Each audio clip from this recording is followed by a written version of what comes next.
गाजीपुर कहा जाता है कि ABC ग्रुप सिटी। अभी जो हमारे यहाँ कैटेगरी बनी है उसमें D ग्रुप सिटी में भी गाजीपुर को नहीं शामिल किया गया है। लेकिन ऐसी जगह पे हमने लिटरेचर फेस्टिवल करने का सोचा, तो मुझे लगता है कि भारत एक्सप्रेस और भारत डायलॉग की टीम ने थोड़ा हिम्मत का काम किया, और टीम ने इसको आज इस स्तर तक कर दिया कि हम लोग इस हाल में बैठ के इसकी शुरुआत करने जा रहे हैं।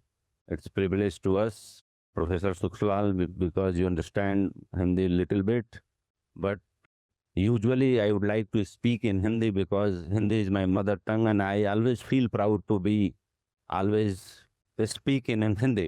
क्योंकि जब भी बात होती है तो मैं ये कोशिश करता हूँ कि मुद्दे से जुड़ कर बात किया जाए, तो लिटरेचर क्यों ज़रूरी है। और मैं जब क्लार्क्स होटल में आया तो मैंने याद किया कि बचपन में when we were in childhood कि क्या हमने पढ़ा, लिटरेचर के बारे में क्या पढ़ाया गया। वो बड़ा, that's very important professor Sukhlal, कि क्या होता था बचपन में, हमने क्या पढ़ा। तो हिंदी लिटरेचर जो है मानव जीवन के सत्य, सौंदर्य और कल्याण की जो अभिव्यक्ति है, यही कहा गया कि यही लिटरेचर है, यही साहित्य है, कि जो मानव जीवन के सत्य हो, सौंदर्य हो, उनकी कल्याण की जो अभिव्यक्ति हो, जो ऑप्टिमम ऊंचाई हो, उसको कैसे रखा जाए, वही लिटरेचर है। और हिंदी साहित्य के बारे में जो भी कृतियां या जो भी रचित समस्त पांडुलिपियां, वो प्रिंटेड हो या न हो, समझिए कि वो हिंदी में है तो हिंदी साहित्य हुआ, जिस भाषा में है वो उसका साहित्य हुआ। और हम लोग चूंकि हिंदी भाषी हैं, तो पूरे समय को 4 हिस्सों में बांटा गया। पहला हिस्सा था आदिकाल, और आदिकाल में जो चंद्रवरदायी कवि थे पृथ्वीराज चौहान के, उनकी एक कविता बड़ी मशहूर है, वीर रस के कवि थे, और उस टाइम में पराक्रम और वीरता को सबसे अहमियत दी गई, क्योंकि देश पर आक्रमण, अटैक पर अटैक हो रहे थे।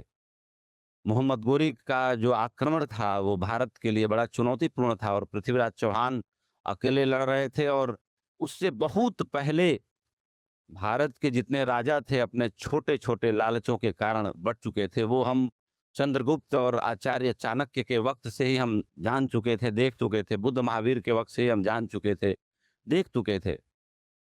तो चंद्रवरदायी की एक कविता है जो मुझे लगता है कि यहाँ बैठा हर आदमी जानता ही होगा, कि किस तरीके से पृथ्वीराज चौहान को शब्दभेदी बाण चलाने के लिए वो कविता उन्होंने पढ़ी थी, कि 4 बांस 24 गज, अंगुल अष्ट प्रमाण, ताऊ पर सुल्तान है मच्चू को चौहान।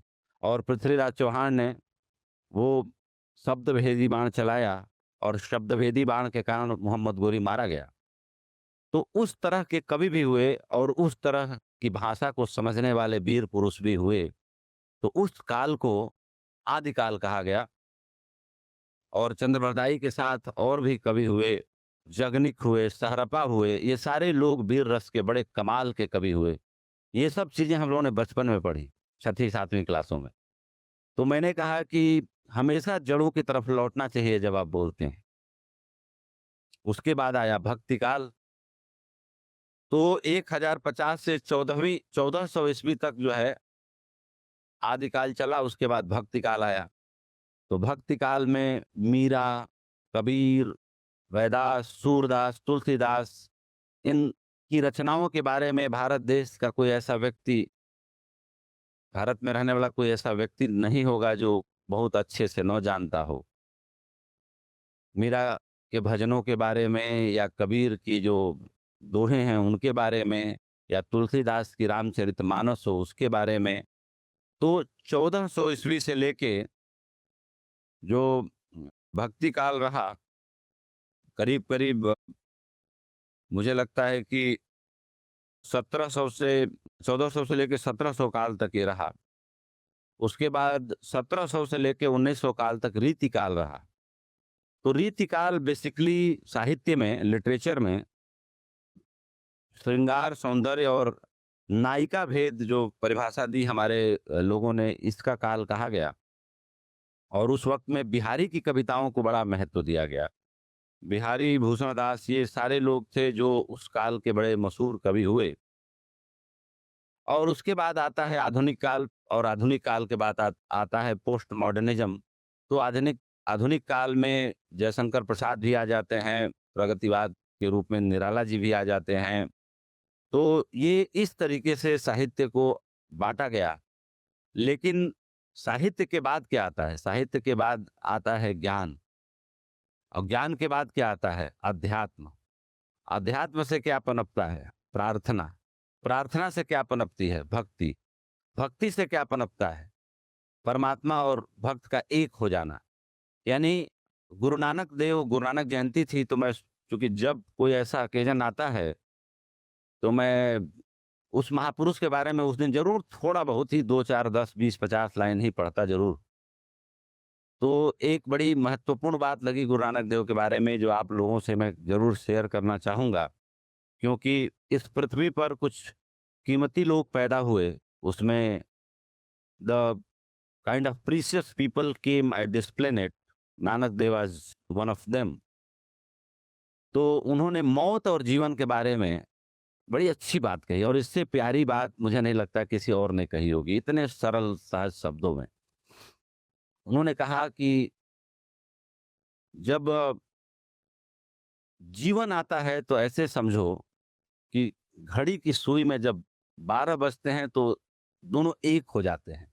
यानी घंटे की सुई और मिनट की सुई, वहाँ एक ही जगह पर जाके, when we see that 12 has happened, both the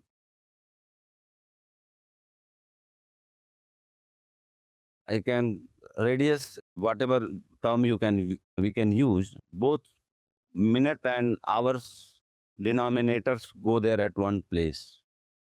तो ये कहते हैं कि जब दोनों मिलते हैं तो वहाँ पे जीवन पैदा होता है। और जब हम मरते हैं तो भी 12 बजने का ही चलन इसलिए होता है कि जो हमारी ये सोल है, इस शरीर से निकल के उससे मिल जाती है।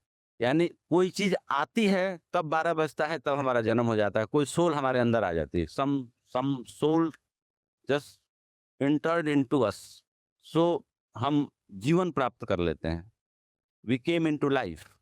और जैसे हमारा ये जो साँस या लाइफ यहाँ से निकल जाता है, तो वो उस टाइम भी कहीं और जाके मिल जाता है। तो दोनों सिचुएशन एक ही होती है, दोनों वक़्त में 12 ही बज रहे होते हैं। तो मतलब ये अपार्ट अ जोक है कि सिख कम्युनिटी में 12 बजने पर लोग कई बार नाराज़ हो जाते हैं। वो जीवन को नहीं समझते, वो मौत के बारे में समझ लेते हैं कि यार मौत की बात क्यों कर रहे हो? तो 5 तारीख को हमारे भगवान नानक देव जी की जयंती थी। तो एक और कहानी मैंने पढ़ी ज्ञान के बारे में कि देखो, ज्ञान की सूक्ष्मता क्या है और ज्ञान को कैसे उन्होंने समझा। एक सूफियों का गाँव था, चूँकि नानक देव यात्रा करते थे, तो एक सूफियों के गाँव में जाके रुके। तो उनका जो शिष्य था मर्दाना, उनके साथ ट्रेवल करता था। तो सूफियों के गुरु को पता चला कि नानक आए हैं। तो नानक के स्वागत के लिए सूफियों के गुरु ने एक लबालब पूरा भरा हुआ glass, full of the glass of the milk, तो मिल्क भेजा, तो पूरा भरा हुआ था, उसमें और कोई जगह नहीं थी। तो नानक देव ने उस दूध को पिया नहीं, he did not drink that milk. उन्होंने झाड़ी से एक पत्ता तोड़ा, he just pick a leaf and put on the glass. तो उसका वजन ही क्या, पत्ता तैरने लगा, और लाने वाले को बोला कि अपने गुरु को ले जाके दे देना। तो मर्दाना ने कहा कि आपने क्या किया? बोला, सूफियों के गुरु ने संदेश भेजा था कि here so many enlightened people are staying in this village, there is no place for you.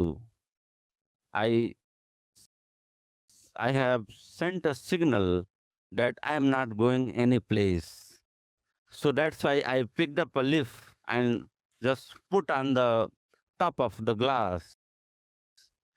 उसके बाद कहानी बताती है कि सूफियों का गुरु आया और वो नानक देव के चरणों में लेट गया कि इतना अच्छा संदेश और चित्त की ऐसी उपलब्धता और चित्त का ऐसा हल्कापन, मुझे लगा कि कोई ना कोई ऐसी चीज है, something I am missing. Through this your signal I felt that I have really enlightened.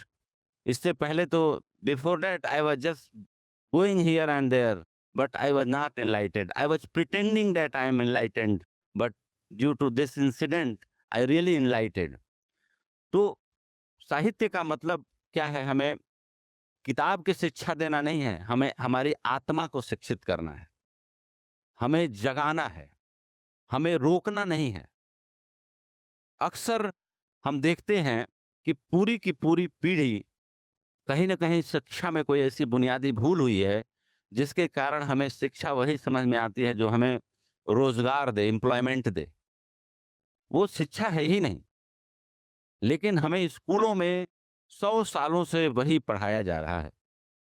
That is given to us that this is the education.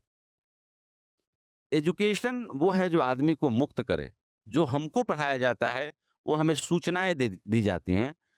We receive information in schools, और वो सूचनाएँ हमें सिर्फ़ रोज़गार तक ले जा सकती हैं, हमारी आत्मिक ऊँचाई तक नहीं। हमारे आत्मा के विकास की यात्रा वहाँ से नहीं शुरू होती। आत्मा के विकास की यात्रा वहाँ से शुरू होती है, जब हमारे जीवन में कोई गुरु उतरता है।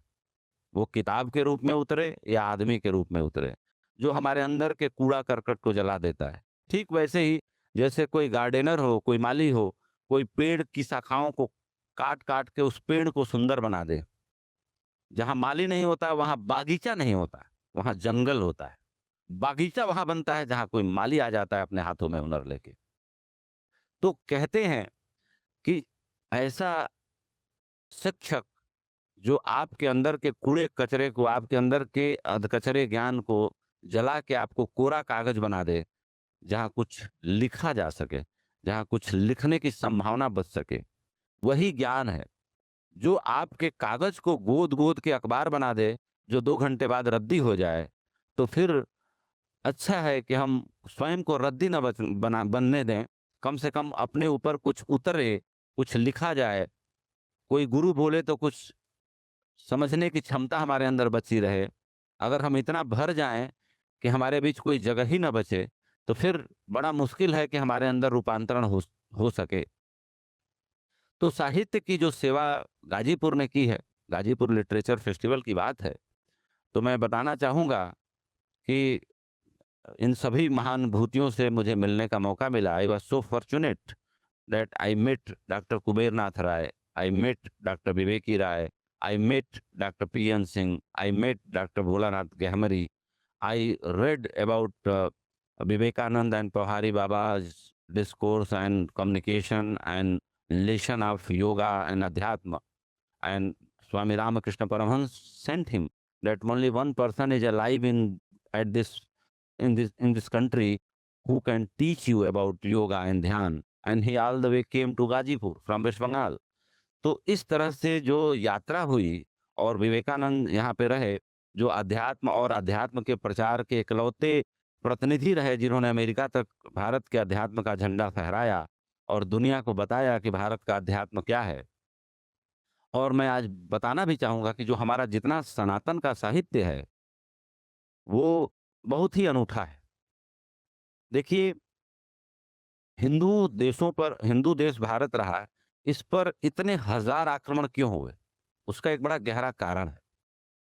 गहरा कारण एक है कि हम इस पृथ्वी को भी पूजते हैं, इस लकड़ी को भी पूजते हैं, उस आसमान को भी पूजते हैं, उस पेड़ को भी पूजते हैं। हम प्रणाम करके आने वाले व्यक्ति के अंदर की आत्मा को प्रणाम करते हैं। यानी हमें सिर्फ झुकना सिखाया हमारी संस्कृति ने, हमारे सनातन धर्म ने, जिसकी लंबाई और गहराई करीब 11,000 सालों की है। बुद्ध और महावीर को थोड़ी बहुत जो आभा मिली, वो 7,500 सालों का संस्कार, 7.5 years time they got from the Sanatan, so they learned in a different way. So Jainism and Buddhism is reached at the different level. Rest all of the religions are only stuck about Swarg and Nark. They do not know about what is the moksha. Only one Sanatan and Hindu Dharma, only one Sanatan and Hindu Dharma talks about मोक्ष. और मोक्ष वो है जो देवता भी पाना चाहते हैं. मोक्ष सिर्फ 3 लोगों को मिला ही हुआ है, वो है ब्रह्मा विष्णु महेश हमारे धर्म में. बाकी जितने धर्म हैं वो बड़े नए-नए हैं. सबसे नया धर्म तो सिखिज्म है, लेकिन कमाल का है. उसके बाद कह लीजिए इस्लाम है जो 1400 साल पुराना है. उसके बाद कह लीजिए कि ईसाई धर्म है जो 2500 साल प्लस है, 2.5-3 के बीच है. उसके बाद यहूदी धर्म नियर बाई है. लेकिन इन धर्मों को जो लंबाई और गहराई मिलनी चाहिए, वो न मिलने के कारण ये सारे धर्म स्वर्ग नरक की सीढ़ी तक फंस गए, हूरों तक ही जाके फंस गए. लेकिन हिंदू धर्म जो सबको झुकना सिखाता है, सनातन धर्म झुकना सिखाता है, वो इसलिए हो पाया कि इस धर्म को जो लंबाई और गहराई मिली वो बड़ी अद्भुत थी. मैं जब भी पढ़ता हूँ अपनी चीज़ों को तो मुझे लगता है कि सोमनाथ मंदिर को अगर वो लूट के ले गया तैमूर लंग, तो हमारे लोगों को चुंबक के ज्ञान के बारे में, फिजिक्स के बारे में बहुत गहरा ज्ञान पहले से ही था. तभी तो मूर्ति हवा में लटक रही थी. उन लोगों ने ऐसी मूर्ति इजाद की थी, बना दी थी, तब उन्होंने चुंबक और चुंबक के प्रभाव को ढूंढ लिया था. ये फिजिक्स में जो हम पढ़ते हैं, हमें अफसोस होता है कि हमें क्यों नहीं बताया गया कि हमारे लोग हजारों साल पहले फिजिक्स जानते थे, जिन्होंने हजारों साल पहले ऐसी चीजें बना के दे दी थी हमें. लेकिन इन चीजों को अगर परिभाषित करने की जरूरत पड़ रही है तो परिभाषित किया जाना चाहिए. अगर घर में कोई रद्दी सामान हो, दीपावली आ रही है, तो उसे जला देना चाहिए. हमें नए सामान ले आके रख देने चाहिए. इसमें दिक्कत क्या है? लेकिन कुछ लोगों को दिक्कत होती है. दिक्कत इसलिए होती है कि नया और पुराना आपको सुविधा देता है, नया थोड़ा-सा सुविधा देता है, नया थोड़ा-सा सीखने के लिए कहता है, थोड़ा-सा आपको चलने के लिए कहता है, नया अपनी आदत बदलने के लिए कहता है. पुराना तो सब कुछ मिला ही हुआ है. जैसे आदमी जिस घर में रहता है 25 साल से, 20 साल से, उसकी आँख पे पट्टी बाँध दीजिए, एक जगह उसका सर नहीं टकराएगा. नए घर में आप ले जाइए, उसकी आँख पे पट्टी बाँध दीजिए, वो अंधे की तरह टटोल-टटोल के चलेगा. अपने घर में आदमी की आँख पे पट्टी भी बंधी हो, आदमी एक स्पीड से चलेगा, अंधे की तरह नहीं लगेगा. तो हमें पुराना जो मिला हुआ है, हमें बड़ा पक्का-पक्का मिला हुआ है, सब कुछ पक्का-पक्का हमें पता है. लेकिन जहाँ सब कुछ पक्का-पक्का होता है, वहाँ आत्मा मर जाती है. ज़िंदगी जीने के लिए खतरे चाहिए, अननोन में प्रवेश करने का साहस चाहिए, अज्ञात में छलांग लगाने का हुनर चाहिए. जहाँ ऐसी कौमें होती हैं, वहाँ कौमें जीवित होती हैं, जिंदा होती हैं, वहाँ के लोग कुछ रचते हैं, कुछ आगे बढ़ाते हैं. बाकी अगर ऐसी कौन हो कि अगर उसको एक नाला भी पार करना जाए, उसके अंदर इतनी हिम्मत ना बचे, वो इतिहास जानना चाहे कि जी कहीं इसमें मगरमच्छ तो नहीं रहता है. मगरमच्छ रहता भी होगा, रहे भी होंगे, तो भी लोगों ने दुनिया का चक्कर काट लिया बिना किसी हवाई जहाज के, बिना किसी क्रूज़ के. इतने रिस्क लेने वाले लोग रहे, और जिन्होंने रिस्क लिया उन्होंने इतिहास में जगह बनाया. इतिहास उनके आदर्श है आजकल. तो साहित्य इन सारी घटनाओं का जोड़ है. हर साहित्य को अलग-अलग हिस्सों में आप बाँट सकते हैं, इस काल, उस काल, इस काल, लेकिन ये सब भी साहित्य है, ये सब भी जानने योग्य है. वो साहित्य कभी इतिहास का रूप ले लेता है, वो साहित्य कभी कविता का रूप ले लेता है, कभी कविता के रूप में साहित्य बहता है, कभी इतिहास के रूप में बहता है, लेकिन वो बहता रहता है. आज हम इस घड़ी में, इस एरा में खड़े हैं, इसका भी एक साहित्य है, इसका भी एक इतिहास है. ये जो पल बीत गया वो इतिहास में बदल गया. तो कुल मिला करके जो लिटरेचर फेस्टिवल करने का आइडिया आया ऐसी जगह पर, इसके पीछे बस इतना सा ही प्रयास था कि हम उन जगहों को भी जोड़ें, ले आएँ, अपने लोगों के अंदर वो साहस, अंदर अपने लोगों के अंदर वो फीलिंग कि भाई आप जो करते हैं, जो बोलते हैं, आप उसपे शर्मिंदा मत होइए. आप बहुत विलक्षण हैं, बहुत अलग हैं. बहुत सारे लोग ऐसे होते हैं जो बहुत अच्छा काम कर जाते हैं, उनको पता नहीं होता कि हमने अच्छा काम किया, या ये कमाल का काम हो गया. वही कोई आदमी जाता है, पारसी आदमी, कोई कहानीकार, कोई राइटर, कोई दूरदर्शी, उस कहानी को इतना शानदार तरीके से लिखता है. हमारे एक सहयोगी हैं, उन्होंने एक बड़ी अच्छी कहानी बोली कि सर एक सीरीज़ बनाना चाहता हूँ. हमने कहा बताएँ, हमारे साथ काम करते हैं राधेश्याम जी. हमने कहा कि आप बताएँ क्या बनाना चाहते हैं? उन्होंने कहा सर आप तो देख ही रहे हैं गाँव में क्या हो रहा है. हमने बोला बताइए. वो तो बहुत कुछ रहा है, लेकिन आप कहना क्या चाहते हैं? उन्होंने कहा गाँव में ताले लग रहे हैं, लोग गाँव छोड़ के जा रहे हैं। People are leaving the village and everywhere we are seeing that door is closed and a lock is there. So my story is that कि 4 चोर आते हैं चोरी करने के इरादे से गाँव में, और वो एक ही घर में बस जाते हैं। चोर होते हैं, उनकी कोई फैमिली होती नहीं, और बाद में उस गाँव को आबाद करते हैं और उस गाँव को बसा देते हैं, और वो गाँव जो है सबसे समृद्ध गाँव हो जाता है। आते हैं चोरी करने लेकिन गाँव को बसा देते हैं और गाँव को समृद्ध बना देते हैं। उसकी पूरी एक कहानी है। तो हमने कहा कहानी में तो बड़ा दम, कि भई आए थे चोरी के इरादे से, बंद हुए सारे घरों में चोरी करके माल समेट के ले जाएँगे, लेकिन उनका दिल लग जाता है और उसी गाँव में बस जाते हैं चोर, और उस गाँव को आबाद कर देते हैं, आबादी नहीं करते हैं, नंबर 1 गाँव बना देते हैं पूरे जिले में, और उस गाँव को पुरस्कार मिलता है प्रधानमंत्री से और मुख्यमंत्री से। और वो चोर कहानी बताते हैं कि हम चोर थे, चोरी करने आए थे, उसको प्रधानमंत्री भी सम्मानित करते हैं, मुख्यमंत्री भी सम्मानित करते हैं कि यार ऐसे चोर ही सही, ऐसे लोगों की ज़रूरत है जो जो ताले बंद होते गाँवों को, मुर्दा होते गाँव को बचा लें। तो कहने का मतलब ये है कि शायद जो कहानी है, ये कहानी मैंने सुनाई कि मुझे किसी ने शेयर की, वो कहानी मैंने आपसे शेयर कर दी। ऐसे ही हर आदमी अपने जीवन में विलक्षण है, हर आदमी बहुत यूनिक है, हर आदमी बहुत अच्छा काम कर रहा है। परमात्मा ने हर आदमी को बहुत अलग बना के भेजा है। हमारे अंगूठे के निशान बायोमेट्रिक से दुनिया में 800 मतलब 8 billion people are staying in this world, but we can't search a second biometric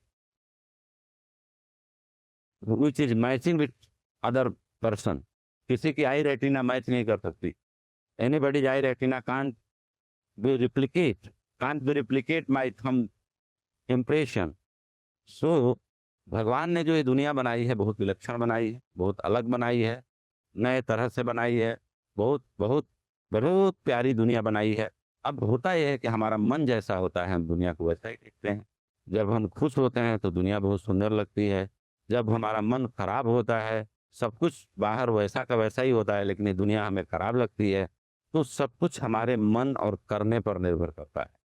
करता वही है जो डरता नहीं है। डरता कायर भी है, डरता बहादुर भी है, लेकिन बहादुर डरता है फिर भी करता है। इसलिए वो सीमा पर, ऐसा नहीं है कोई सीमा पर सैनिक है तो उसको डर नहीं लगता, डर उसको भी लगता है, उसके भी परिवार है, लेकिन वो बहादुर इसलिए कहलाता है कि बहादुर और कायर में ही अंतर है। गाजीपुर बहादुर लोगों की धरती है। हमारे गांव के पुरखे पुरनियों ने शहादत दी है सन 42 की लड़ाई में। हमारे गांव में कभी संख्या कई के पार थी जिनको फ्रीडम फाइटिंग की पेंशन मिलती थी सरकार की ओर से। हालांकि उस पेंशन से मैं बहुत कभी खुश नहीं रहा कि ये पारितोषिक सरकार अपने पास ही रखे तो अलग बात है, लेकिन ये हमारे गांव ने बहुत अच्छा काम किया गाजीपुर जिले से, जहां से मैं आता हूं शेरपुर से। तो उसके लिए ये हमारी छोटी सी भेंट है भारत डायलॉग्स और भारत एक्सप्रेस की तरफ से। पूजा को, विवेक को, भारत एक्सप्रेस की टीम को मैं बहुत साधुवाद धन्यवाद देता हूँ कि ये प्रयास जारी रहे, ये लोग काम करते रहें और ये कारवां आगे बढ़ता रहे। धन्यवाद। जय हिंद।